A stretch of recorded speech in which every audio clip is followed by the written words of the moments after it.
grown into such a beautiful lady. What gives? Can I get you a hot pastrami sandwich? Maybe some matzah? What gives? Are they experiencing another drought? No, it looks like Lefty may have gotten himself mixed up with angina. Oh, I sure hope not. That is one evil woman. She didn't even have a bat mitzvah. I think she's married 4 lovers. Boy, she's a real heartbreaker, all right. It appears she's done a number on old Lefty. Ever since those two tangled up together, he just hasn't had the same energy to do his job. And now you know how the king likes his red wine. You better give Angie a call. As Jeji and the messenger parted ways, Jeji felt confident the problem would soon be rectified. The messenger had always been Jeji's ace in the hole, and knew that the messenger would just be just the right catalyst to get the situation done.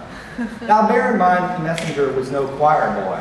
In fact, but quite plainly, he's a pimp, among other things. Under his tight control was a beautiful Irish lass, known by everyone as Angie. Angie is the daughter of Angus and Marla Otenson. It was known widely throughout the kingdom that she could stimulate like no one else.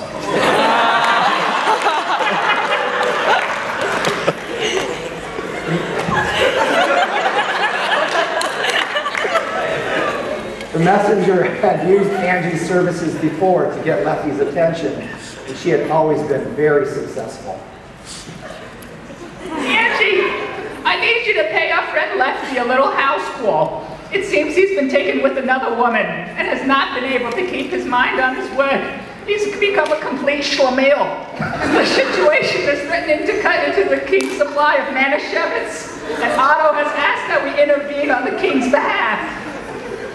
What can I do you for? I just want you to put a little pressure on him to do his job. He's never been able to resist your advances in the past.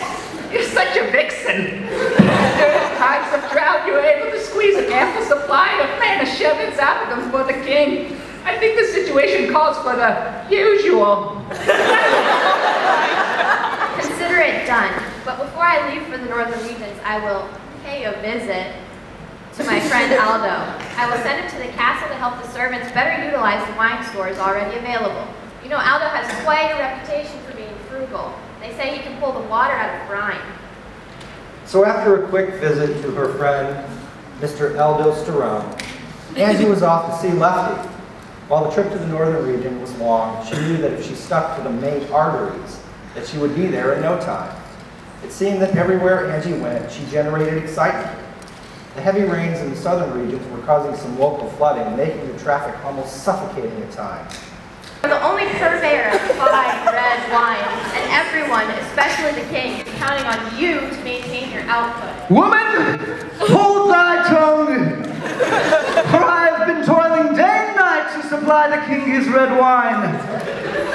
Why, look how big my muscles have gotten. I guess everyone will have to learn to live with a little less. Lefty, don't you think that if you and I work together like we have in the past, that we can improve your production? I shall try my very best. When word got back to the king regarding Lefty's situation, His Majesty was livid. If we don't solve this problem, it will end in an impromptu breakdance competition, and no one wants it to come to that. You give word to Angie to keep the pressure on that lazy, good-for-nothing, lump of mustache-having thing. He's just become lazy in his old age, and I will not stand for it. I want more wine! The king was in a particularly vile mood because nothing seemed to be going well in the kingdom. The heavy rains continued and the southern regions were practically underwater. All the rivers were rising and so to be threatening the very survival of the kingdom. While the people looked to the king to order a lifting of the floodgates, His Majesty remained preoccupied with his penchant for red wine. Lefty, I must ask you once again, please work harder to give the king his wine. Is it hot in here? Or art thou suffocating me in this relationship? I told you I am toiling as hard as I can. You scorpion woman, rid me of thy presence. I feel as though I am about to perish forever. But it seemed the more pressure Angie applied, the less Lefty could work, and the less he was able to accomplish. But Angie would not let up. And the rains continued to fall, and the floodwaters continued to rise. And all that could be heard as the kingdom came to its tragic end was the king continuing to demand, more red wine! And so our story ends. Sad but true. The moral of the story is quite clear. A king's preoccupation with red wine will eventually lead to the failure of the kingdom.